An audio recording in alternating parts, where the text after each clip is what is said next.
Get ready for the action, because former All-Pro Mitchell Schwartz just dropped a massive endorsement deal with the Kansas City Chiefs. We dive into how this veteran star is shaping up for the future of the franchise, and what this endorsement means for the team's immediate outlook. Stop using your finger for notes, sketches, and edits. This Jam Jake stylus pen gives your iPad a smoother, more precise writing feel with palm rejection so your hand can rest naturally on the screen.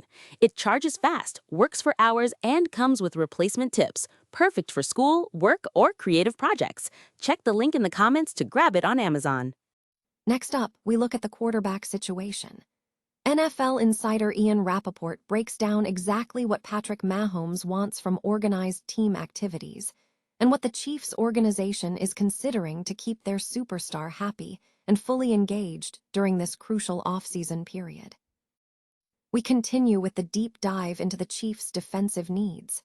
We examine the linebacker situation as we explore potential fixes for Leo Chenal, looking at options like Cooper McDonald, Jermaine Pratt, and the underrated Jalani Tavai that could revolutionize their defensive unit. And that's our roundup for today. From Mitchell Schwartz's big move to the quarterback's engagement levels and the crucial linebacker decisions, we have the full story. Don't miss a second of this analysis. Stay tuned right here for more breaking news. Former Kansas City Chiefs All-Pro Mitchell Schwartz has issued a strong endorsement for quarterback Jalen Moore, stepping into the starting right tackle role for the Chiefs in 2026. Schwartz, who enjoyed a decorated career with the team, highlighted Moore's development, noting that Moore was signed after primarily playing left tackle in San Francisco, and that an entire year penciled in at right tackle should bring increased comfort. Schwartz suggested that Moore is also expected to improve this season. The Chiefs' offensive lineup is largely set, following recent coaching adjustments that included bringing back Eric Bieniemy as offensive coordinator, hiring Chad Oshie as wide receivers coach, and hiring DeMarco Murray as the running backs coach. The team is looking to retain key offensive weapons, bringing back top pass catchers from last season including Travis Kelce, Rashee Rice, Xavier Worthy, and Tyquan Thornton.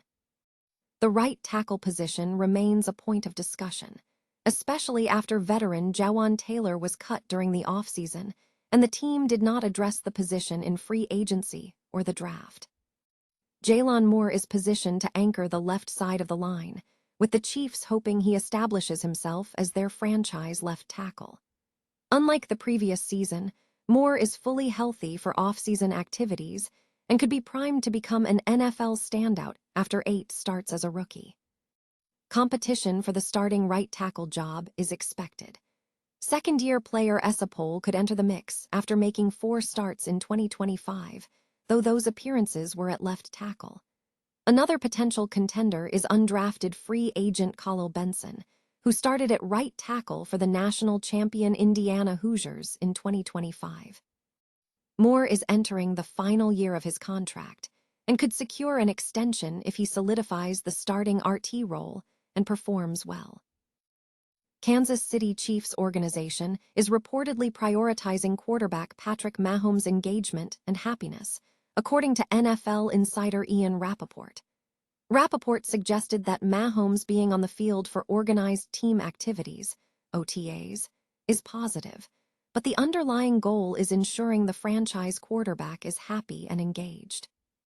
This perspective comes after Chiefs head coach Andy Reid expressed caution last Saturday regarding Mahomes' potential return to organized activities within the next 3 weeks.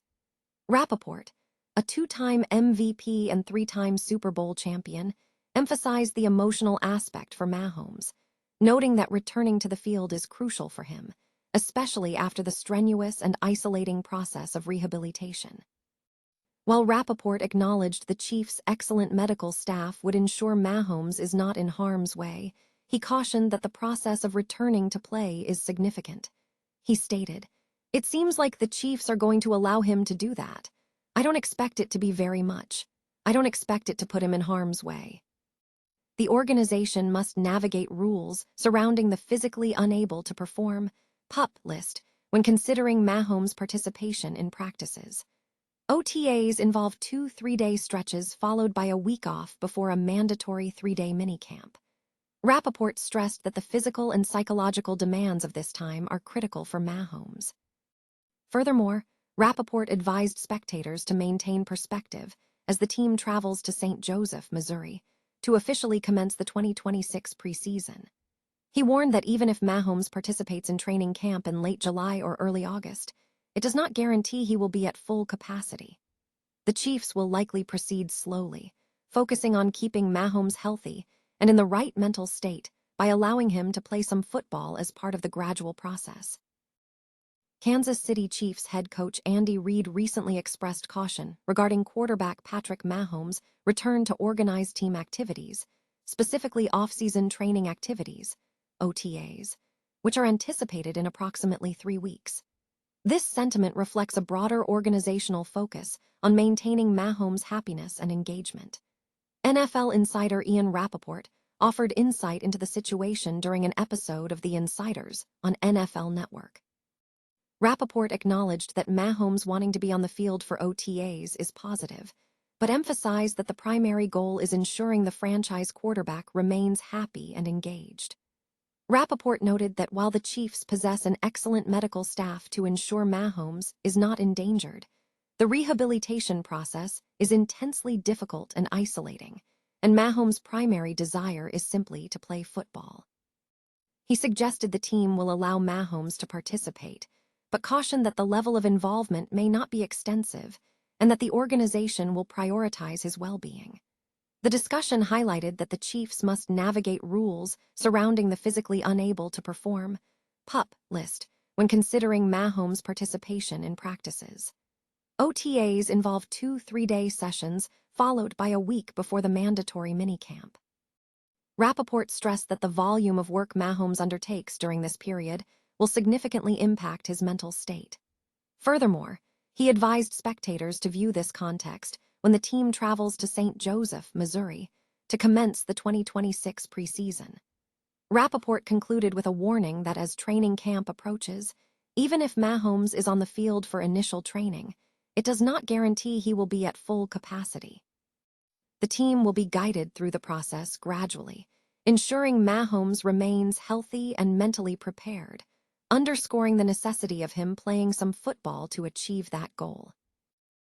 The Kansas City Chiefs, despite a productive offseason headlined by the signing of running back Kenneth Walker III and several defensive reinforcements, continue to face a significant hole at the linebacker position.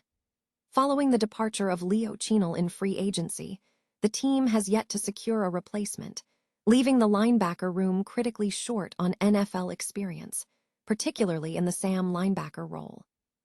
Speculation among fans has centered on several potential solutions. While last year's 5th-round pick, Jeffrey Bassa, is considered a coverage linebacker, he is not deemed a good fit for Chenal's run-stopping role. A more logical in-house option is undrafted rookie Cooper McDonald, who possesses the necessary physicality and impressed the team last season. There is also the possibility that R. Mason Thomas could serve as a hybrid edge linebacker to challenge defenses.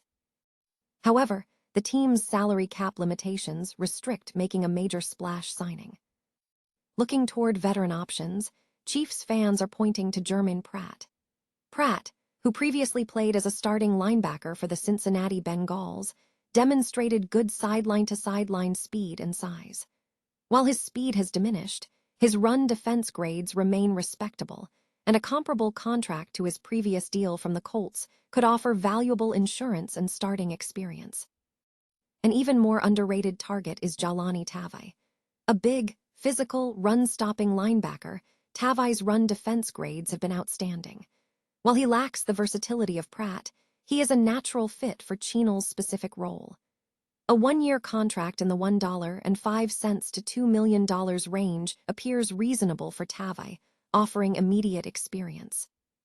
Both Pratt and Tavai offer the Chiefs the necessary experience to fill Chenal's workload or provide depth should key players like Nick Bolton or Drew Tranquill miss time.